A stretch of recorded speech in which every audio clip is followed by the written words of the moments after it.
नमस्कार सर्वांना. आज आम्ही महाबळेश्वरमध्ये आले आहे फॅमिलीसोबत आमच्या. हा पॉईंट तुम्हालाही माहिती असेल. या पॉईंटचं नाव आहे टेबल लँड. इथून एक केव आहे.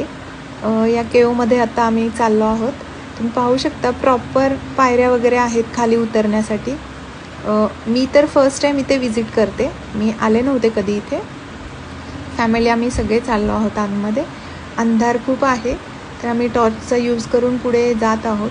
माझी मम्मी आणि आंटी थोडे स्लोली चालल्या आहेत कारण आतमध्ये भीती वाटते ॲक्च्युली. पण एक्साइटमेंट मात्र सगळ्यांनाच आहे की आतमध्ये काय आहे ते पाहण्याची. तर तुम्हालाही एक्साइटमेंट असेल ना आतमध्ये काय आहे ते पाहण्याची. तर तुम्ही पाहू शकता सुंदर अशी आपली शंभू महादेवांची मूर्ती आहे इथे आतमध्ये. पाहिल्या एकदम मन प्रसन्न होतं आहे. तुम्ही या पॉईंटला व्हिजिट दिलेली आहे का? कमेंट्समध्ये नक्की सांगा. थँक्यू. बाय.